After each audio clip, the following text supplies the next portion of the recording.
Everyone, তো সবাইকে জানাই হ্যাপি নিউ ইয়ার। আর এটা হচ্ছে আমার এই বছরের ফার্স্ট মিনি ব্লগ। তো আজকে বেরিয়ে পড়েছিলাম দীপেদের বাড়ি, কারণ আজ ছিল বোনের বার্থডে। জানো তো, কাল যখন দেখি বোনের মনটা একটু খারাপ, তাই তখনই আমি বুদ্ধি করি যে চলো ওকে একটা ছোট্ট সারপ্রাইজ দেওয়াই যায়। তাই আমি আর দীপ মিলে ঠিক করি হঠাৎই যে ওর জন্য একটা ছোট্ট কেক কিনে নিয়ে যাবো। আর আমরা কেকটা নিয়ে যাওয়ার পরে বোন কিন্তু ভীষণ খুশি হয়েছিল, কিন্তু এই ক্লিপটা আমি নিতেই পারিনি একমাত্র এনার জন্য। ইনি আমাকে গিয়ে থেকে ভীষণ জ্বালিয়েছে, কারণ আমাকে প্রায় উনি ৩-৪ মাস পর দেখেছিল।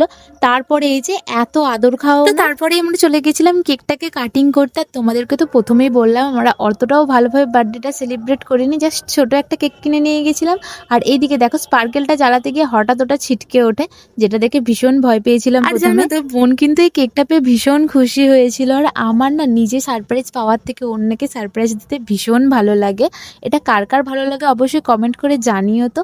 তারপরে এপাশে আমি, মা আর বোন তিনজনেই ছিলাম, কারণ দীপের একটু কাজ ছিল, ও গেছিল বাইরে। তারপরে আমরা সবাই কিছুক্ষণ আড্ডা মেরেই আমি বেরিয়ে পড়েছিলাম বাড়ি। আর ভিডিওটা এতটাই ভালো লাগে লাইক করো, কমেন্ট করো, শেয়ার করো, চ্যানেলটা সাবস্ক্রাইব করো। তো দেখা হচ্ছে নেক্সট ভিডিওতে। তো টাটা।